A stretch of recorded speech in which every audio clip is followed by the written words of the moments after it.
My goodness. All right. Here we go. Good morning, everybody, and welcome to Living Astrology with Janet Hickox. Grab your cup of coffee or your tea, sit back, and let's chat about what is happening up in the stars above. Today, August 6th, 2020. And it is a rainy day here in the Pacific Northwest. I knew it was going to be this way because I was going to go have a picnic today, right? That's usually the thing that happens here in the Northwest. But they do say wait 5 minutes and the weather will change. So I'm hoping that before I decide to go on out, that the weather changes and it becomes a really good day for picnicking. I'm going to show you guys something because this is too funny. This is all I have for us this morning, right? I could not organize myself around doing anything today. And there was nothing much that was just jumping out at me to sit and chat about that we haven't already talked about. And, or nothing, no new impetus, nothing pushing me to say, oh, go here. So I thought that what we would do is maybe a few card readings today because I have a new deck of cards called the Oracle of the Seven Energies by Colette Baron-Reid. Here we go. There we go. It's brand new. Just got this yesterday. And the cards probably aren't even all the way. I did shuffle them this morning, but I probably need to shuffle them some more and play with them. So let's do that. As well, I want to review the authorities in human design. We talked about the sacral authority. We talked about splenic authority. And we've talked about emotional authority. And I want to go back and review those things. I even have my program open. We can take a look at a couple of charts for people who have one of those types of authorities. And today we'll talk about heart or ego authority, which really only happens for manifestors.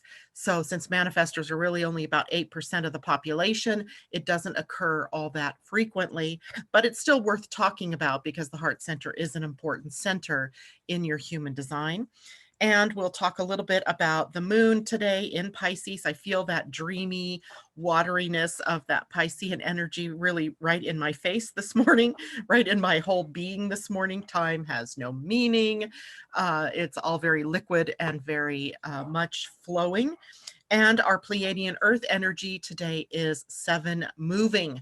So we're at the gateway, the halfway point between the setting of the intention with the 1, and that 1 energy was catalyzing, right? It was the beginning of something. And then the end, which is at the 13, I don't know what it will be that day. I haven't looked that far yet. But I do have some really exciting news for everybody. Yesterday, just out of the blue, I decided to contact Pia Orleans, who is, she and Cullen Baird Smith are the ones who created the calendar along with the guidance of the Pleiadians themselves as they channel a group of Pleiadian energies. And I reached out to find out when the 2021 calendar was going to be ready. I'm making sure that they're still going to do this calendar because I so love it. And I know you guys do too. And indeed, it is coming out it's being sent to the publishers, to the outlets now for purchase. It will be available later this month and into September. And then I said, and oh, by the by, I know they live in Cyprus, which is an island out in Europe somewhere, middle Europe, down by Greece, I think it is. They are in a time zone that is about 8 hours from us here in the Northwest. So I said, and by the by, it is 8 o'clock my time, 6 o'clock your time. Would you want to come on air and talk to us? And they have agreed. They will come on and tell us about the new calendar. It's in a different format this year. So I'm excited to hear about that. So circle September 17th on your calendar, because that is the day that you are going to want to be here to meet them and to be able to ask your questions of them about the calendar, about how to use it, as they are the ones that are the experts. And I'm so excited. I've interviewed them before, so you might have seen other interviews I've done with them. Over the last, let's see, I guess it was Cornelia and I did that in Ascension and Astrology last year. And then I believe maybe we did it twice because I think I've spoken with them twice. And they're just such wonderful people. I love chatting with them. So I'm over here now in YouTube to say good morning to everybody. Hello, Tati. Good morning, Janet and everyone. Mimi, hello to you. J-Lo, hello. Amy, hello. From the car. Now be careful now. Camilla, good morning to you. She says, I'm happy I was able to make it. We're happy you were able to make it as well.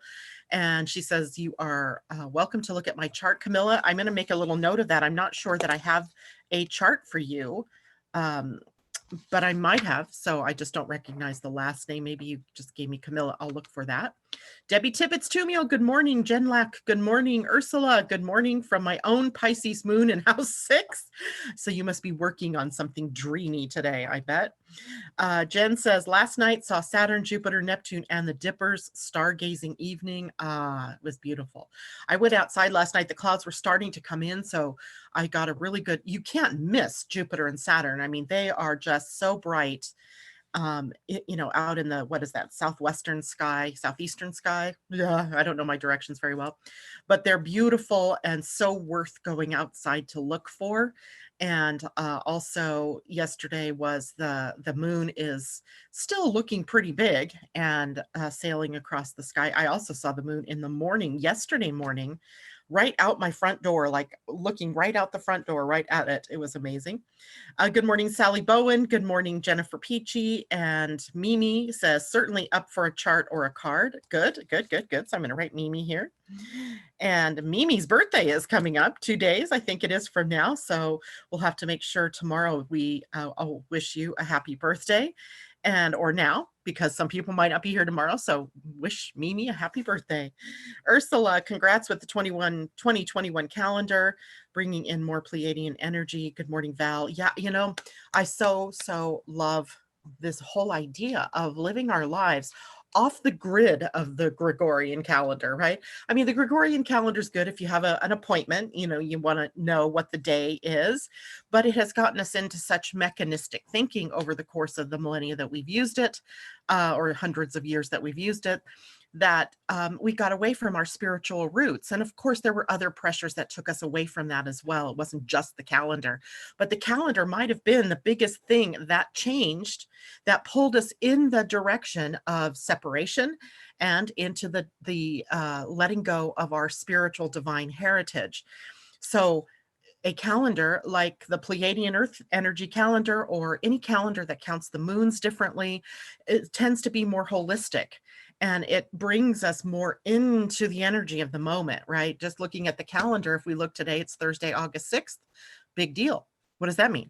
It has no meaning. But if I look at the Pleiadian-Earth calendar, it says 7 moving. So I know today, universally, we're sort of at a portal.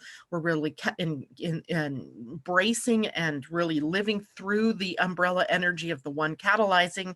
And today is Piscean energy, and is moving energy in the Pleiadian-Earth calendar. And Piscean represented the snake, right? The snake that sheds its skin in transformation as it grows and expands. So it really represents our energy of moving from one state to another, from literally moving, physically from one, place to another, just moving our energies. And in a real way, the 7 energy is where it reminds me of the tarot card, The World. If you've ever seen the Rider-Waite deck, the Rider-Waite deck has a picture of, looks like a young woman standing in a doorway or a portal of, I want to say they're olive branches, sort of that look of olive branches. And she's standing at this portal. I think it's the card of the World. And it reminds me of the 7 energy every time as we get to this midpoint, and a choice that we need to make. Do we move on into the last half of that catalyzing energy, in this case, to get ready for ascension as we get later into the 13? Or do we hold back? Maybe there's something we needed to catch up on, and then before we moved forward. So today is a day to really make some of that kind of movement through the 7. I believe the 7 energy is called merging. And that means we're merging different parts and facets of ourselves to become more holistic as well. Has a sort of a Virgo Scorpio feel here today, right? The 7 always seems to remind me of that Virgo energy, while Piscean always reminds me of Scorpio, right? That deeper, more passionate, healing sort of energy, of the energy of motion in this case. Now, today motion might be interesting because the the energy. I'm writing down Sally wants a dragon card. So, and honestly, guys, you know what I've been thinking? I'm thinking I might move card readings and things like that to Thursdays, because Friday always seems a rush because I'm doing both Friday, Saturday, and Sunday. And sometimes that's just a lot of information to try to get through.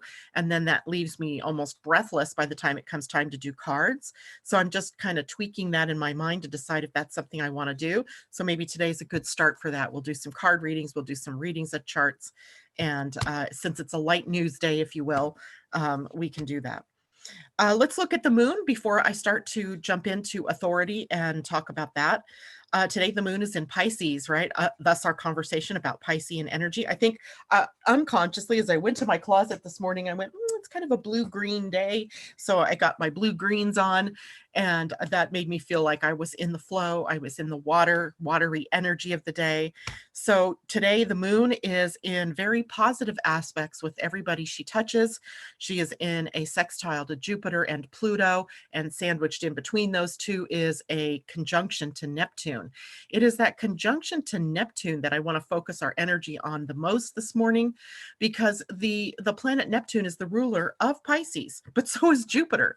Actually, I just thought of that. Jupiter, in the more traditional astrology sense, is also a co-ruler of the energy of Pisces. And so we often see the Jupiter part of Neptune in the way that we become our own guru, if you will. When you look at gurus, like the really wise men, wise women of the past, the ones who really stand apart, right? So the Kuan Yins, the Buddhas, the Jesus Christs, the, Lao Tzus, and those type, that caliber, the Dalai Lama. And, we could even go with Gandhi and some people that in our worlds have really elevated to a high spiritual position. And I mean spiritual, not particularly religious, but they're walking their talk, let's say, right? You could even say Nelson Mandela in some ways, was that kind of guru person elevating himself.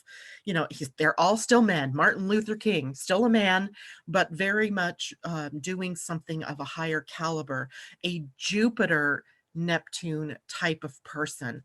And throughout time and history, at times people come in that are these high spiritual people, and they really rock our world, or they show us what more is possible when we live according to our hearts, right? Or we live a more balanced life, or we live more in unity rather than in separation. And these people, I think, are what we would say the high side of Jupiter in Pisces is. On the other hand, Jupiter in Pisces can represent that cult leader that also is elevated to some sort of spiritual level, but does not have, he is not, or she not walking their talk. They tend to be more fear-based, and they lead by fear, and they often are then the ones that have the worst issues within the group, right? With mass suicides or craziness that happens.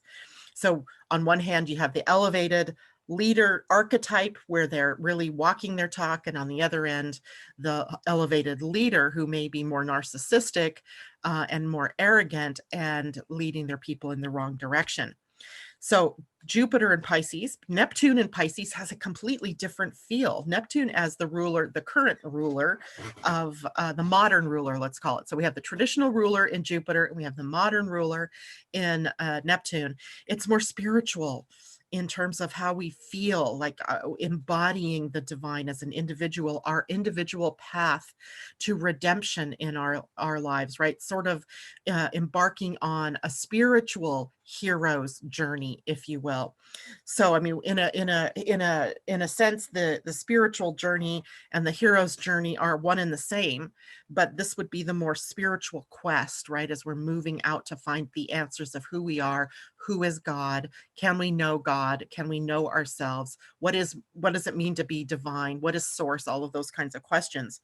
And Neptune in Pisces also brings us into the more dreamy and more relaxed energies, the illusionary energies, the ones we can't quite pin down, right? That's another facet of Neptune. It makes things a little foggy, a little loose is how I would like to say it. And in that, on the opposite end, in Virgo, we have boundaries, and we have, we have things that give us strength, or it's an earth sign. So it's structure a little bit, not as much as Saturn though, but structure indeed. And in Pisces, we don't have that structure, right? It's all ethereal. It's all etheric, and you can't pin it down. So in a conjunction of the moon to Neptune, we might have some emotional feelings throughout the day where we can't really pin it down. It's not like something bad happened to take us into that mood. It's not like something overly joyful happened, but yet we're finding ourselves in joy. I know I had that feeling this morning as I was just moving through my house. Just sudden, break out of a joyful feeling. And I totally expect that there might be other emotional breakouts later in the day as the day wears on, because that's the kind of day it is.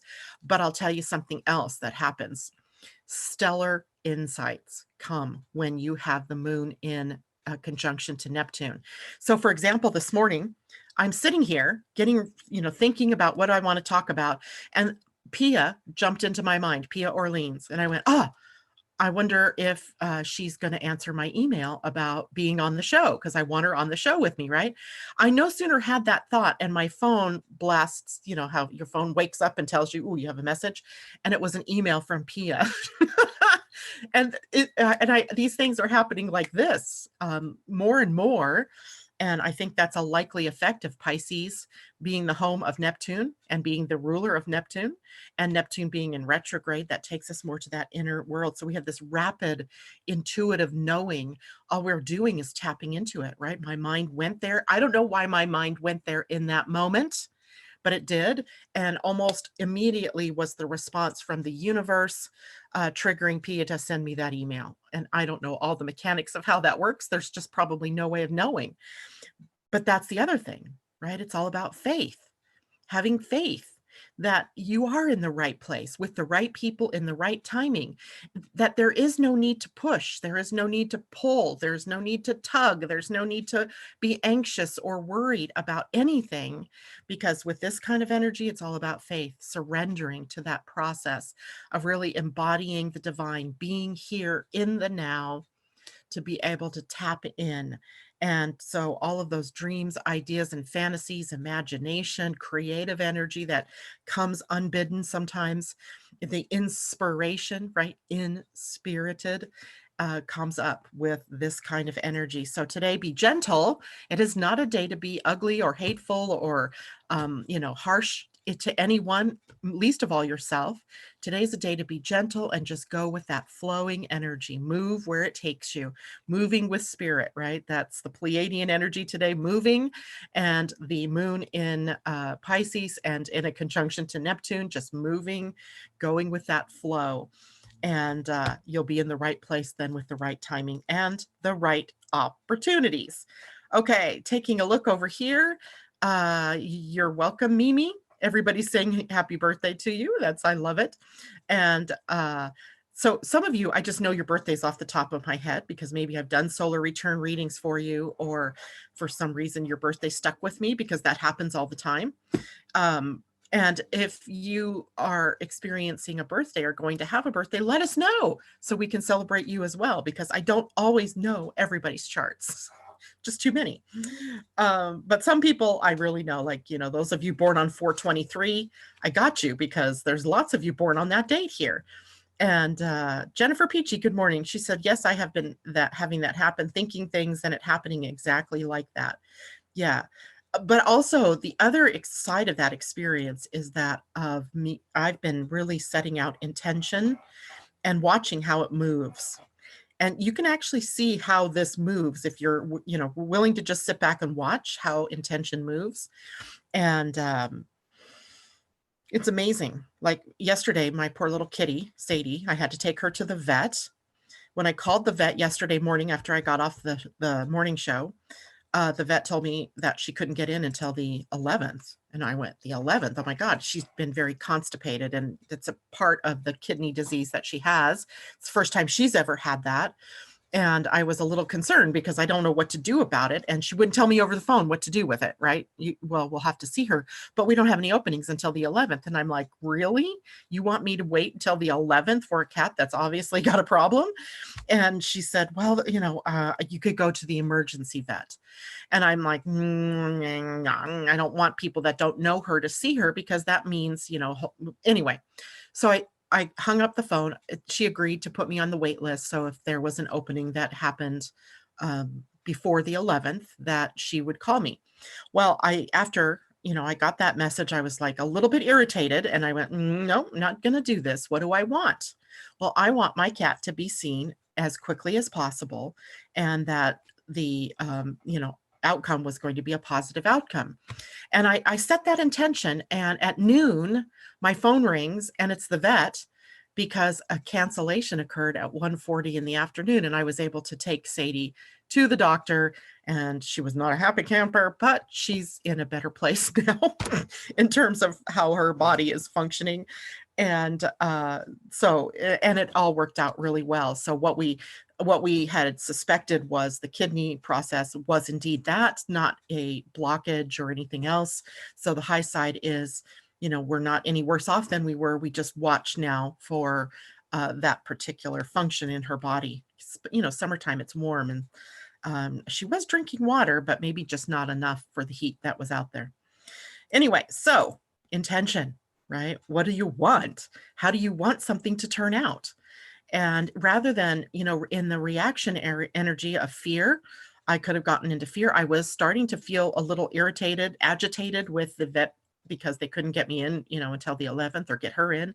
And I just had to release that. I had to surrender it, and I had to trust, and I had to have faith that everything was happening is exactly as it was meant to happen, and that the outcome would be in the highest and best.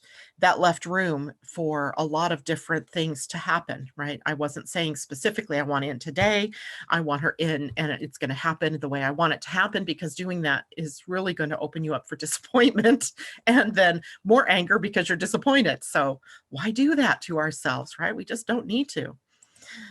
Okay, so let's take a look at then the ego or the heart, ego or heart authority. Couldn't get that word out yet. For the this morning, I got to find that file first. Hold on one moment. Sample charts, ego authority. I want to show you what it looks like. And let me see this morning. Hopefully we don't have issues. That was another issue I was having yesterday with the darn video. Oh my gosh, I just don't know how, I don't know what happened, but shoot, I didn't get the video finished processing until this morning for yesterday. So for those of you who rely on YouTube, or my Facebook page to get you that video, you got it this morning. And I apologize, it just wasn't coming yesterday. So here is a picture of ego authority. And ego or heart authority is when this is a chart of a manifestor. Now, how do I know this is a person, this is a chart of a manifestor? So let's talk about that first. It's a manifestor because one of the motors is defined, and it's not the sacral. So it could be any one of the motors, which these four are motors. The heart center is a motor at the solar plexus, the sacral, and the root center. These four are called motors in human design. When one of them is defined, at least one of them, and not the sacral, so it can be one of these three, is defined and makes it up to the throat center, that person is then a manifestor. So it could have been a connection from the emotional center up to the throat center, but in this case, it turns out to be the ego center connected to the identity center, and then making an outlet directly up to the throat. So a manifestor's chart. And this person has will or ego or heart-centered authority. So what does that mean? Well, first of all, this is an authority that is based on will, on the managing and allocating of energy in the moment. So, and manifestors are very much in the moment people, right? This is the type that we all think that we are, but most of us are not, because only 8% of the population is. The other 92% of you are something else, but we all think we are the just do it, that we are the creative generator types or manifesting types, that we're here to manifest and to do what we want to do and to create things in the moment, to be spontaneous, but not have to have, you know, the energy of staying power. But there's really very few people out there who are. It's funny, the other day in getting chart people that wanted charts, I had a run on manifestors, like 4 of them in a row. I was like, wow, that's weird, because I've been seeing projectors, right, just exploding, it seems like. And I wondered what in a projector and what in a manifester right now would make them reach out for guidance, because manifesting types are often not the type that you're going to see that reaches out for help or guidance, because they're very self-guided. And sometimes they need it and sometimes they will reach out, but often they won't. This is energy that they use here to push through. Now, a manifester and one with ego authority has no script that it needs to follow in order to use its authority. The only script is its own authority, right? What do I want to do? Well, I'm going to go with this and I'm going to do this. And it is the energy, they can use a bit of that endurance and that perseverance energy to push them into what it is as the divine expression of their will, or the divine expression of their heart, the divine expression of their creative initiative in that moment. Now, the thing about manifestors is they are not designed to stick with something. They are definitely the divine flakes, if you will. And I say that lovingly, because they need to know that it's okay not to stay with something from birth till death, right? That's just not for them. They're designed to jump in, get things started, jump back out, right? Jump in to something else that interests them, get things started, jump back out. They will stick with some things that are very important to them, but they don't have to, right? It's not their type. Their type is really just to get going, get the ball going. So this kind of ego authority or heart authority has to be a person that really trusts what you are, what your connection is from your mind and your heart, that it's pushing you in the correct direction. It sounds really sort of easy, but it really sort of isn't. Right. This is not very easy energy, because I think so many times the world sort of conditions them to believe that it's not okay to follow that they have to have more grounded reasons than what it is that they're coming up with, or that they have to stay with something once they start it. I once did a reading for a young woman who just cried when I told her what her type was and how that type worked in the world, because all of her life, her father would tell her she was a good for nothing, right? Because she always started things and didn't finish them, that she was a flake. He was a military guy and he had a lot of authority, is likely a generator type, you know, and very boots on the ground, and, you know, the concrete sequential sort of being. And she was not. She was a very Neptune sort of being, airy and fairy, and just, you know, playing with the energies that are presented to her in the moment. So people, if you're a manifester, there's a wild edge to you, and other people might want to bring you down because of that. And part of that happens when the heart energy here, the will energy, is the authority, because you want to take action, right, on what it is that you love in the moment. But the next moment, that might not be what you love, right? And you let it go. And that might make other people look at you and go, she never finishes what she starts, right? But that is the way of the will in this particular case. Now, there is a type of projector who has ego authority. It's so rare, I couldn't even find one, right? I couldn't find a person, and I have thousands of clients, thousands of charts I can pull from, not only from people that I've seen and people's charts that I've done, but from, you know, the bank of charts. And this can only happen for a projector when the 2551, this channel right here, which is the channel of shock and awe, right? It brings people together. It's a channel of initiation. It can only happen when this channel is connected and there isn't an emotional or a splenic center to also gain that type of experience. So this person, if you happen to be a rare projector with that as your authority, you have to follow your strategy or you're going to risk getting lost in all of the openness of the chart, because it happens when only this center and this center here are defined, right? There aren't any other centers that support anything here. So that kind of a person has to be very self-centered. They have to always ask the question, what do I want? What's in it for me? And even manifestors that have that kind of authority also are sort of that with them, right? WIIFM, what's in it for me? That is not to be selfish. That is to be more self-centered and self-aware of what are my desires and where do I want to go to do or not to do, right? Do I want to do this? Do I have the energy to do this? Do I really desire this? And by the way, I might desire it now and I jump in and later I don't. So in this case, balancing both the work and the play energy, balance. It's why this particular person, who I happen to know whose chart this is also a Libra. And balance, right? Balancing all of that doing and not doing energy. All right. So that one's, like I said, this is the rarer type for both manifestors and for the projector. So rare, I couldn't even find an example of it. All right, now let's do just a quick review for those of you who are asking questions about splenic authority, solar plexus authority, sacral authority. So remember, there are 7 types of authority, and authority is the personal decision-making tool that you have that aids you with your type and your strategy. So always the strategy based on your type comes first, right? So if you're a generator, a manifesting generator, it's all about responding to what shows up in your outer world, not from ideas or impulses that come up from within. But once you have something in your outer world, how do you make that decision? And that's where authority comes in.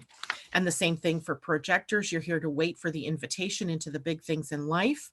But once that invitation is proffered, what do? How do I make that decision? Is this right for me or not? And that is coming through your authority. And the same thing, reflectors are a totally different creature, right? They have to wait for that 28-day period of time. They don't have any authority in their chart. What you could say they have is lunar authority, which is really to say they have no authority except to wait for the 28 days to really get a clear picture of what they feel or what they want or what's right for them. And so that's less than 1% of the population out there. So not very many of those either. So when you use the type and strategy and authority, your life aligns as if by miracle, right? It's just so cool to watch that happen for people. It's cool to watch it happen in my own life when I get aligned like that, you know, in my truth. Now, the solar plexus authority is the energy that is always going to, if you have that center defined, it is going to override every kind of authority. So about 50% of you have that authority. Remember, the solar plexus is, if you're looking at your chart, it is the center at the bottom right. It looks like a triangle pointed inward toward the sacral. And when it's colored in, it's brownish, goldish tan, depending on what your printer is or how your screen defines the color. And it is that very definition that tells you immediately that you are going to slow down your decision making because you need clarity over time. The emotional center at this point in time, as we know the emotional center, it is a lot of highs and lows, right? And the wave of emotional energy that we go through on any given day or time. Now, that means that you don't know exactly where you are on that wave when an opportunity comes to you. So you may feel like you're at the top of the world and this is really awesome and I'm going to say yes. And then later I'm going to go, oh no, I forgot I have this other thing going on. I don't have the time, the space to do this, but now I've committed. Now what do I do, right? On the other hand, sometimes if you're in the low part of your emotional wave, now this doesn't happen as often, at least from my experience, but it can happen that you're in the low part of your wave and you want to say no to everything, right? That's how you feel like, I can't take on one more thing. So if you have emotional authority and no seems to be the game, it is still not an answer, right? Your answer comes with clarity over time.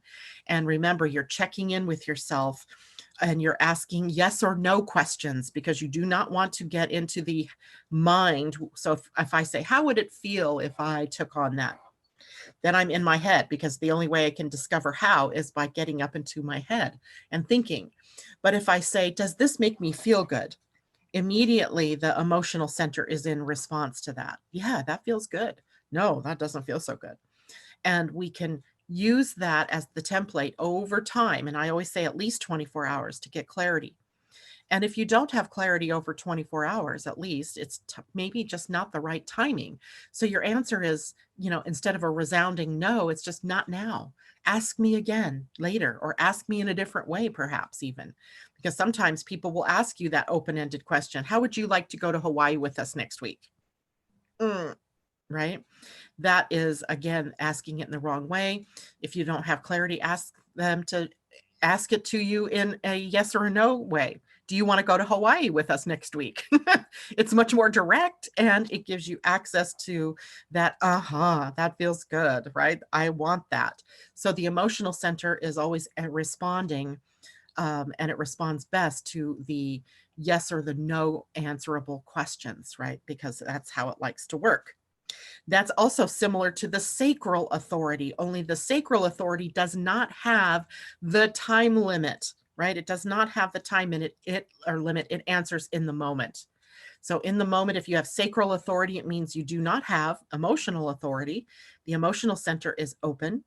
The sacral is the definition, and you can have a defined spleen, but often the sacral will override that. And it is the or the in the moment. So the moment somebody asks you, would you like to go with me on this trip? Your body goes through an answer, right? It goes through that answer in the moment.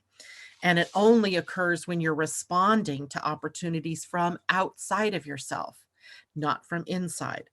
And by the way, because it's based on a defined sacral, only generators or manifesting generators can have this type of authority.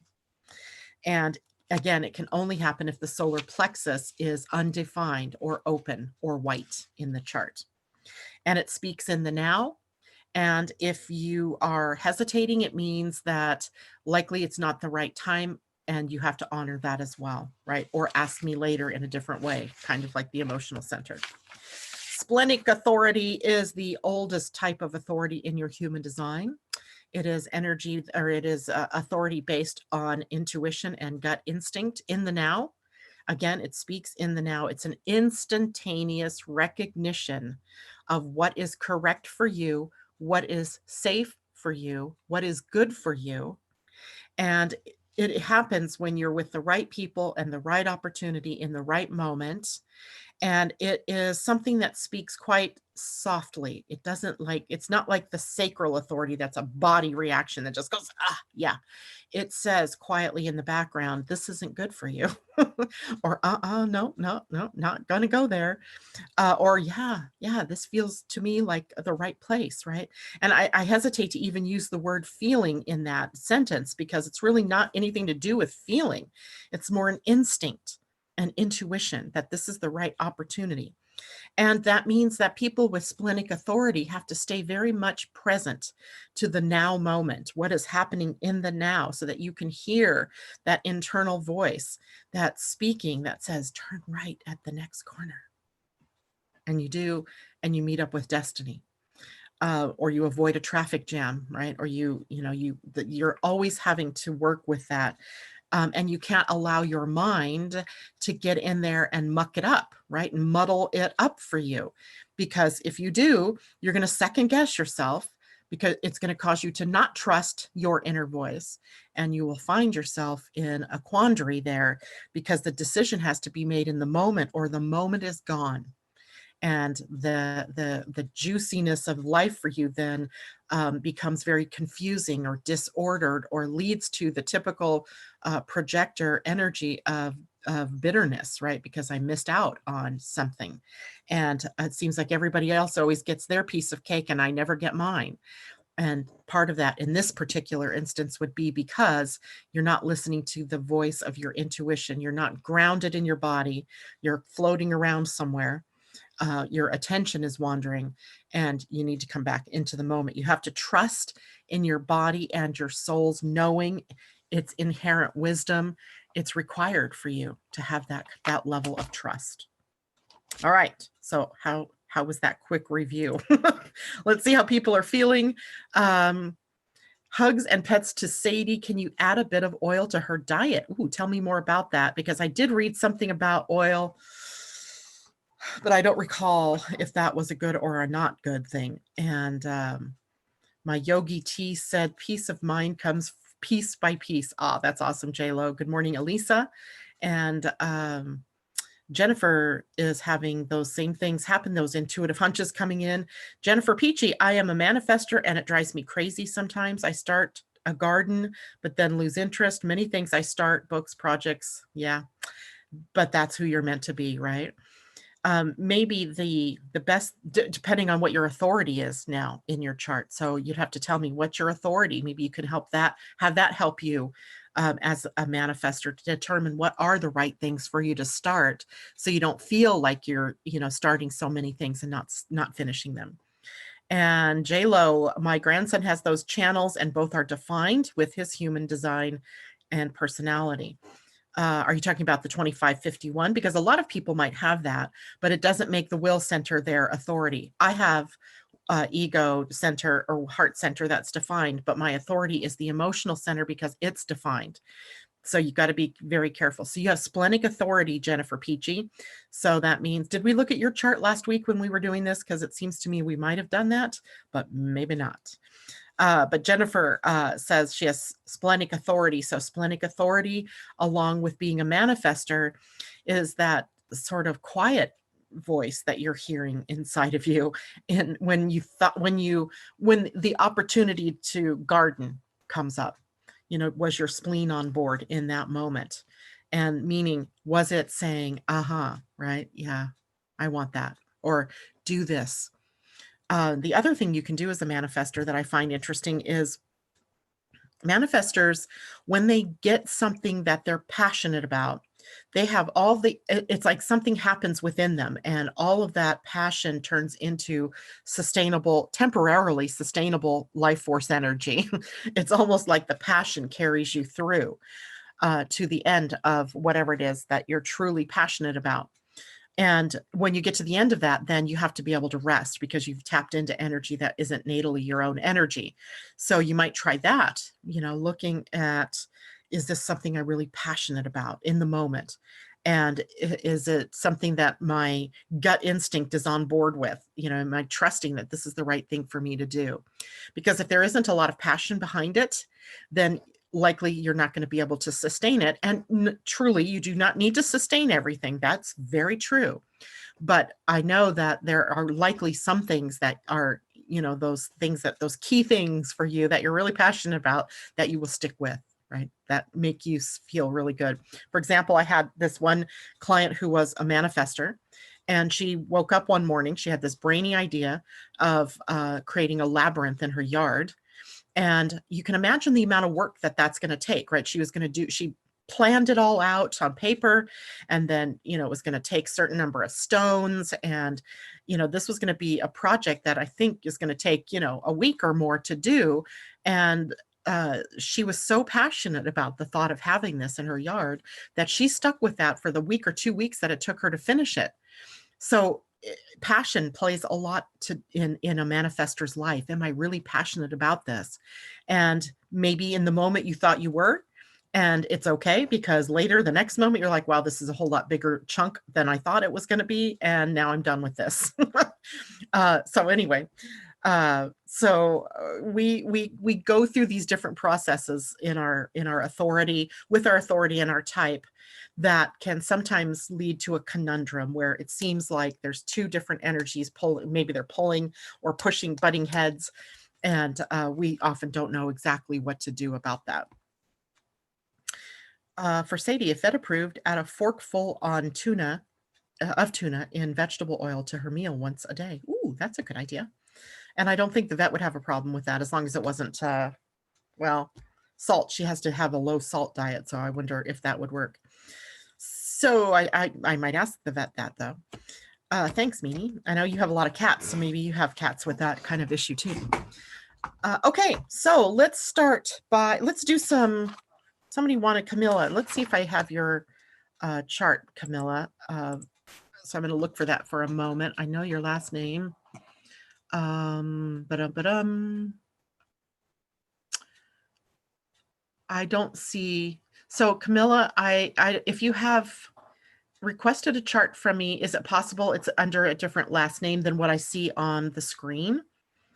And if so, because I don't see that last name in here.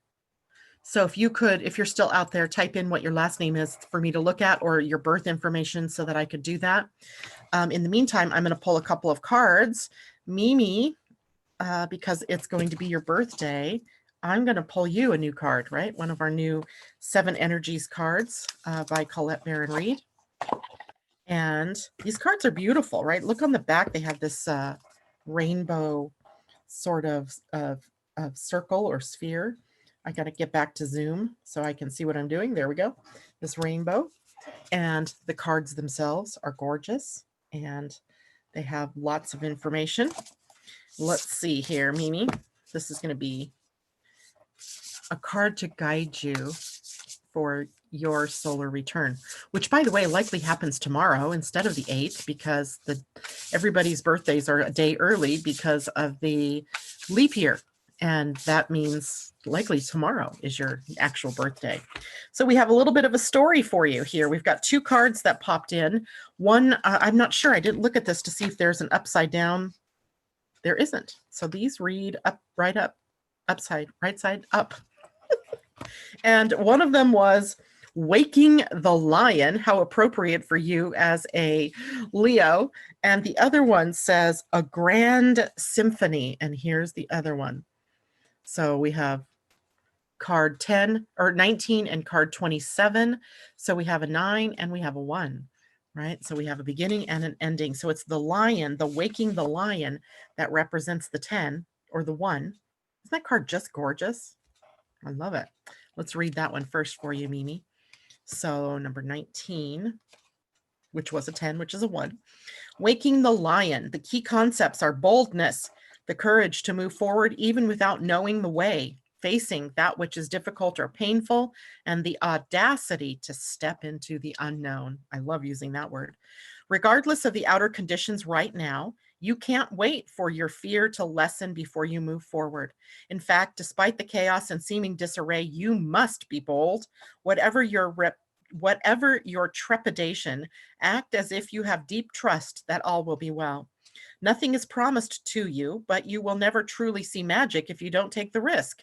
Come to the edge of certainty in your life and leap into the unknown. You have no guarantee of immediate success. Still, you must summon your bravery in the face of possible pain, failure, or even success, and own your power. The act of making this leap, no matter the final outcome, awakens the lion within. Be proud of who you are and who you are becoming. No one can take this away from you. What type of courage is called for today? Only you know, and only you have the power to choose your path. Know that it takes just as much strength and bravery to love and be vulnerable as it does to confront a personal challenge or physical obstacle. So call on your strength and stand your ground, or consciously temper your emotional reactions. Do nothing and trust in your partnership with the divine. Whatever your choice, you will not fail as long as you act with courage and integrity. Woo! Good one. Now, then the symphony card, the Grand Symphony, is a card 27. That is a 9. So let's go look at that card. And the key concepts of that card for you, Mimi: inclusivity, being part of the whole, removing bias, seeing the interconnectedness of all, knowing that everything you do has a consequence, unity consciousness, the end of division. Oh gosh, music to my ears. As human beings, we have a tendency to see ourselves as separate from others. This perception is the root of the cosmic joke played on us all. Although our 5 senses and intellect can help us manage our experiences in the material world, and intuition helps us navigate the invisible, we still struggle with the issue of identity and how we fit into the whole. You're facing a paradox today. You need to focus on being your unique self, for only you can bring your own special harmony to the symphony of the world. But equally, you need to learn to be selfless and put we before me, seeing yourself as part of the consciousness that unifies us all. You're being invited to step back and see the bigger picture until your individual part on the world stage disappears and blends with the glory of all life. It's true that who you are and what you do counts in far-reaching ways. Consider this, though. When you listen to music, it's the whole, not any single note on its own, that makes the song come alive. So today, ask yourself, can you be part of something bigger? Can you put the principles and needs of the group above your own wants? Can you fully embrace the concept of unity in diversity by celebrating all the notes in the symphony? If so, then you will indeed be wise, and whatever you are dreaming about will be fulfilled beyond your wildest hopes. It's time to do your part to sing in harmony with others. Stay in tune and learn the new harmonies and notes. Such sweetness will arise. Those two are awesome. Awesome cards. So, let me see if I can go back here. Camilla. Yeah, see, I don't, Amaral, maybe I had that one. Let me go back and see about that first, Camilla. Amaral. Nope. And am I in the right thing? Yeah, I'm in my clients. Huh. Let's go to examples and look there. I did use that one for a while. Nope, no A's. Okay, so let me go back to the right thing and I'll just put your birthday information in there. You'd think I would remember doing this. I just don't. So hold on real quickly. I'm going to write these down. Especially because your birthday is June 20th, the day after mine. And 2:25 a.m. I even remember that city. Maybe you requested a different type of chart. Maybe I did. Maybe you didn't request a human design chart. So let's do that real quickly. Let me enter that in, and then I will share my screen and we'll take a look at that. Camilla, please bear with me here for one moment.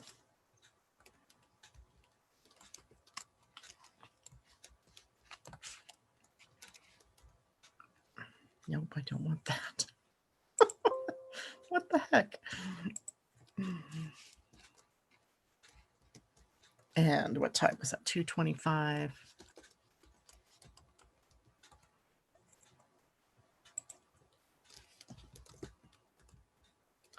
G-O-I. I got to spell it right or it'll tell me that city doesn't exist. And Brazil. There we go. There you go. So, ooh, I'm going to share my screen. You have a very interesting chart indeed. So let's take a look at it. I don't know if you have any specific questions about your chart, but since we're dealing with authority today, we're going to talk about your authority. So here is your chart, Camilla. You are a generator, an emotional generator to be true here. And you only have two centers defined in the entire human design, right? You have the sacral, the most powerful motor. So yes, great. You have a lot of life force energy and vitality at your fingertips, ready to take action. But as much as you have this action center, you also need to wait for clarity over time as you are emotionally defined. And you're emotionally defined in a key channel. This is called the channel of reproduction or the channel of fertility. And it's made up of gate 6, which is a gate of conflict. Don't let that scare you because it can also be the gate of love. It can be the gate of intimacy. And the gate 59, which is sexuality. It is literally the male energy that you have here on the right side of this particular chart. So male energy, not that you're masculine, but that you have this sort of masculine energy that wants to take action, that wants to be decisive, that wants to go out and do. And a little bit of upset going on here because you're also a little bit restless and sometimes want to take action from boredom maybe, or just because, and it creates chaos in your life. and you have a lot of hanging gates. So other people in your life, hanging gates are the ones that don't go all the way across, right? They just hang. And look at all of them, right? Almost all of them, because you only have one real true channel, and it is a gate that seeks intimacy, that wants connection. So if you're really out there in the world and you want connection, you want love, right? You want to be seen as a loving being, but often you're taking some actions that are leaping perhaps into things and leaping back out of things, getting into relationships, breaking up, leaping around, maybe moving a lot of moving energy actually in this particular chart. And at times, as the moon is transiting through your chart, all of these other things are being highlighted. And those centers, when they turn on because of the moon or because of any other planet for that matter, they make you think you're something you're not. In your truth, you are really a being that needs clarity over time before she jumps into a relationship or jumps into sex, jumps into any real action in your life. You have to have that time. And that's one of the things that you have to be cautious with here, because this is such a very powerful, let's do this kind of energy. And you can be drawn into the acting quickly by the people around you. So truly, though, you have to wait 24 hours before you get involved deeply with anything of major importance. And in this case, I'm going to tell you that relationships are likely the biggest point here for you to take time with. Getting into a sexual relationship, right? This channel very clearly shows us that sex is something that you enter into with clarity over time, because really that bonding, that coming together is a representation of the need that we have as human beings for intimacy. And intimacy doesn't happen in the moment. It comes with clarity over time, or else we end up in clashes, power struggles, or a littered kind of relationship history. So you want to bond. You definitely want to bond, but you want to bond with the right people in the right way at the right time. And some of your biggest lessons here come from self-love, needing to see yourself in a loving way. That most loving way for you is giving yourself the time to really consider, is this correct for me? Does this feel good to me? If the answer is an right? Because you're also a sacral being, so you have access to that or that your body humming in the moment. Give yourself that extra push, right? The extra little bit of time to get clarity on whether it is correct for you before you take the leap. Otherwise, you find yourself leaping in and leaping out and doing all kinds of things that can lead to this particular channel creating that chaos in your life or turbulence in your life, because it's transitory, right? It acts in the moment, but usually out of boredom or restlessness. So so much in this particular chart, because you have all of this hanging energy. That means that different people at different times are going to play different roles for you. And when we have, like, for instance, right now, the North Node sitting at the gate 12, completing this emotional channel. So now you may be feeling like you can speak to things that you really shouldn't be speaking to, at least not without the invitation to speak. So watch that, right? You could have emotional conversations with people who don't really value your input because you've not done it with the correct timing, right? You didn't wait for the invitation. So watch out for that. All right, so clarity over time means that you are waiting at least 24 hours and you are checking in with yourself all the way through that wave. Does this feel good? Does this make me happy? Is this my truth? And if you keep getting a consistent yes or a consistent no, you have your answer. If you get mixed answers, it's just not clear yet. So you continue to wait, or if it's somebody wanting a decision, you just have to say, ask me again later, because I don't have clarity right now. All right, I hope that helps. All right, so I also had Sally who wanted a dragon card. So Sally, I'm going to get that deck and let's look at a dragon card for you. And the dragons, they're going with me today to a luncheon I'm having with a friend, and two friends actually. And we are going to do oracle cards. So I'm taking my new deck and I'm taking the dragons, and I'm sure they'll have cards too that we'll share. And For you, Miss Sally, you get the orange dragon. Brings soul families and communities together, spread belonging, warmth, and oneness, bring people everywhere together. You have the orange dragon. Lovely little dragon there. And let's see what that's all about.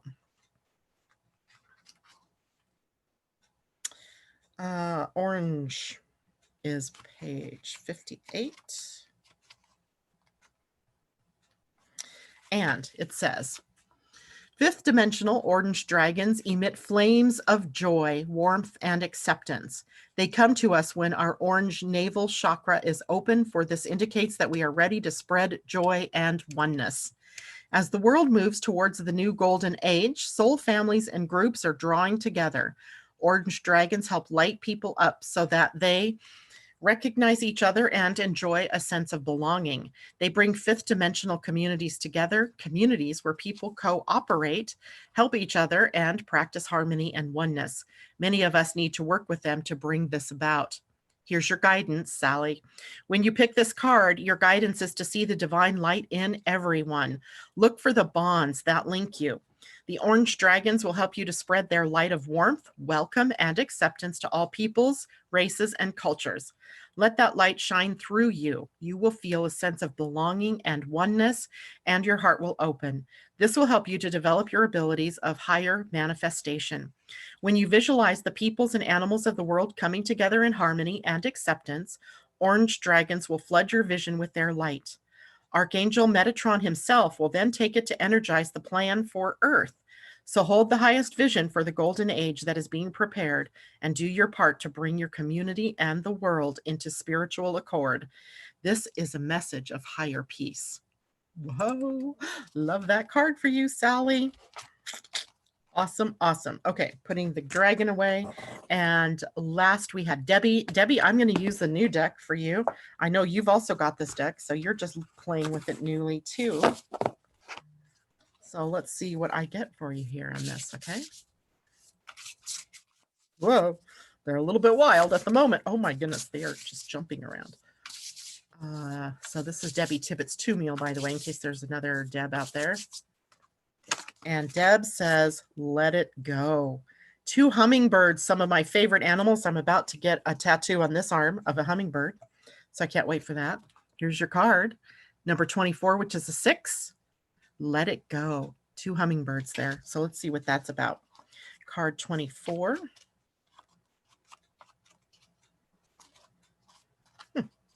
And it's in the love and oh, these are set up in energy quadrants. So this is energy 4, love. So let it go. The key concepts here: forgiveness, healing resentments, shedding the role of the eternal martyr, letting go of victimhood, cutting the ties that bind you to a destructive story, releasing pain so you can move into the lesson it offers, relinquishing the need to be right. There are times in life when you must forgive, lest you become a hostage to your anger, your frustration, disappointments, and resentments. This is not about condoning bad behavior or minimizing a hurt done to you. Forgiveness is simply a commitment to stop telling an old story so you don't carry its burden anymore. If you don't forgive, old hurts fester and become distorted, causing you pain over and over again. You become trapped in a prison of your own making, tied to the story that you were a victim. It's time to cut the invisible cords attaching you to the situation and preventing you from moving forward. The truth is, you are victimizing yourself every time you recreate the unresolved hurt in your mind or speak of it with friends. Rather than allow this folly to repeat, surrender the situation to your higher power. Now is the time for radical forgiveness. Say no to drama in all forms and forgive yourself and others for engaging in it. Consider the ancient Hawaiian practice known as Ho'oponopono. The simple prayer is a beautiful way to begin the process of forgiveness. I'm sorry, forgive me, thank you, I love you. It's based on the idea that we are all responsible for the reality we see in the world. If something is awry, whether it's your perception, your emotional reactions, your judgments, and so forth, it's up to you to clean it up. Forgiveness is the key to a liberated and meaningful life. No matter what method you choose, just do it. Well, that's a really cool card too. Remembering that we are all in this together. And so when we are reading cards, it is something that we are all sort of in resonance with, a reminder, as it were, for all of us that forgiveness is key, that we all need to embrace our inner lion from Mimi's cards, and that we all need to play into the being inclusive and embracing all of the tapestry of life and not being exclusive or, discriminating against people by color, race, or creed, or whatever other reasons that we use. Well, that is it for me this morning. And I'm sorry, I know there are others of you that wanted to have readings. Tomorrow, I will still do some more readings just because this is a new idea of mine, to change it from Friday to Thursday. So have a great day, everybody. And I will see you tomorrow. I can't believe tomorrow's actually Friday. Wow, the week went fast. And tomorrow, we have a lot to talk about with the weekend, some powerful things happening over the weekend we'll want to be in the know about. Take care, everybody. Bye for now.